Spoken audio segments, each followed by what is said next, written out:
اسلام آباد سمیت ملک کے مختلف علاقوں میں زلزلے کے شدید جھٹکے محسوس کیے گئے، جن کی شدت 5.5 محسوس کی گئی۔ ملک میں آنے والے زلزلے کے جھٹکے اسلام آباد، گردونواح، جبکہ ہری پور، سوات، مالاکنڈ، ایبٹ آباد، چارسدہ، سوابی، ٹیکسلا، حسن آباد میں بھی محسوس کیے گئے۔ اس کے علاوہ اٹک، سانگلہ ہل، خانپور، ہزارہ، کھندیاں، چشمہ، پیپلا اور دیگر علاقوں میں زلزلے کے شدید جھٹکے محسوس کیے گئے۔ لوگ خوف و ہراس کے باعث گھروں سے باہر نکل آئے۔ زلزلہ پیما کے مطابق زلزلے کا مرکز راولپنڈی سے 60 کلومیٹر دور شمال مغرب میں تھا، جبکہ اس کی گہرائی 12 کلومیٹر ریکارڈ کی گئی۔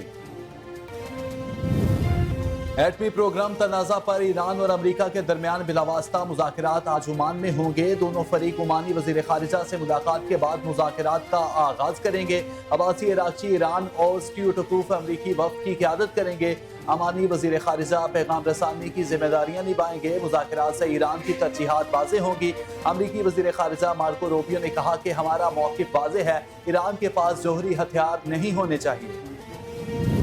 وزیر اعظم محمد شہباز شریف بیلاروس کا 2 روزہ سرکاری دورہ مکمل کرنے کے بعد لندن پہنچ گئے۔ منسک کے بین الاقوامی ہوائی اڈے پر بیلاروس کے وزیر اعظم الیگزینڈر تورچن، وزیر خارجہ عزت مآب میکسم رائزنکوف اور بیلاروس میں پاکستانی سفارتخانے کے افسران وزیر اعظم کو رخصت کیا۔ وفاقی وزیر اطلاعات عطا تارڑ نے کہا ہے کہ پاکستان اور بیلاروس میں کئی اہم معاہدے ہوئے ہیں۔ 1.5 لاکھ پاکستانیوں کے لیے بیلاروس میں روزگار کے دروازے کھلے ہیں۔ بیلاروس کے صدر نے 1.5 لاکھ ہنرمند پاکستانیوں کو روزگار دینے کی بات کی۔ پاکستانیوں کو وہ تمام سہولیات میسر ہوں گی جو بیلاروس کے شہریوں کو مہیا ہیں۔ بیلاروس کے ساتھ تعلقات کا سنگ بنیاد نواز شریف نے 2015 میں رکھا۔ وزیر اعلیٰ مریم نواز کے ترکیہ میں ڈپلومیسی فورم 2025 کے تحت منعقدہ بین الاقوامی کانفرنس میں شرکت اناطیلیہ ایئرپورٹ پہنچنے پر ڈپٹی گورنر پروفیسر ڈاکٹر سعد سید اوگلو نے استقبال کیا۔ مریم نواز شریف نے اناطیلیہ پہنچنے کے فوری بعد ڈپلومیسی فورم 2025 کے تحت منعقدہ بین الاقوامی کانفرنس کے افتتاحی سیشن میں شرکت کی، جہاں ترک صدر رجب طیب اردوغان نے کانفرنس سے خطاب کرتے ہوئے شرکاء کا خیر مقدم کیا۔ وزیر اعلیٰ مریم نواز شریف سے ترکیہ کے سابق نائب صدر اور AK پارٹی کے نائب چیئرمین فواد اوکتائے اور دیگر سرکردہ رہنماؤں نے ملاقاتیں کی۔ وزیر قانون اعظم نذیر تارڑ نے کہا ہے کہ 26ویں آئینی ترمیم کی خوبصورت بات جوڈیشری کا احتساب ہے۔ یہ شاہی دربار نہیں، آئینی عدالتیں ہیں۔ اگر کیسز نہیں سن سکتے تو گھر جائیں۔ اسلام آباد ہائی کورٹ کے سابقہ اور موجودہ چیف جسٹس کا شکر گزار ہوں۔ انہوں نے وکلاء کے لیے قانون کے مطابق فیصلے کیے۔ حکومت کا وکلاء کے ساتھ جو معاہدہ ہے اس میں کبھی دھوکہ نہیں ہوگا۔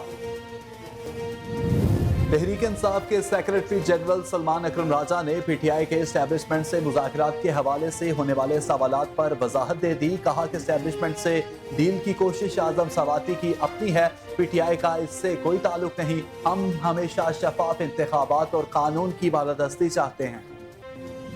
ڈپلومیٹک پاسپورٹ کے غلط استعمال کے کیس میں سابق وزیر اعظم آزاد کشمیر سردار تنویر الیاس پر فرد جرم کی کارروائی مؤخر کر دی گئی۔ ڈسٹرکٹ اینڈ سیشن کورٹ اسلام آباد میں سابق وزیر اعظم آزاد کشمیر سردار تنویر الیاس کے خلاف ڈپلومیٹک پاسپورٹ کے غلط استعمال کے کیس کی سماعت جوڈیشل مجسٹریٹ احمد شہزاد گوندل نے کی۔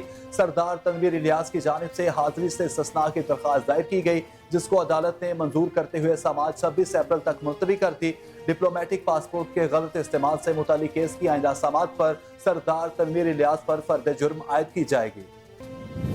GHQ حملہ کیس میں سرکاری گواہ پیش نہ ہونے کی وجہ سے جیل ٹرائل ٹل گیا۔ کیس کی سماعت انسداد دہشت گردی عدالت کے جج امجد علی شاہ کے روبرو ہوئی، جس میں مقدمات کے چالان کی نقول ملزمان میں تقسیم کی گئی، جس میں بعد عدالت نے ملزمان کو واپس جانے کی اجازت دے دی۔ عدالت نے کیس کی سماعت 16 اپریل تک ملتوی کر دی۔ چینی صدر شی جن پنگ نے کہا ہے کہ محصولات کی جنگ میں امریکہ خود کو تنہا کر دے گا۔ ٹیرف کی جنگ میں کوئی فاتح نہیں ہوتا۔ امریکہ یک طرفہ تجارتی پابندیاں لگا کر خود کو الگ کر رہا ہے۔ دنیا کے خلاف کھڑے ہونے کا نتیجہ اچھا نہیں آئے گا۔ یورپی یونین مفادات کے تحفظ کے لیے غنڈہ گردی کے خلاف مزاحمت کرے۔ شی جن پنگ نے مزید کہا کہ چینی قومی امریکی ٹیرف سے خوفزدہ نہیں، چینی بلیک میل نہیں ہوگا۔ عالمی تنظیموں کے باوجود چین ثابت قدم رہے گا۔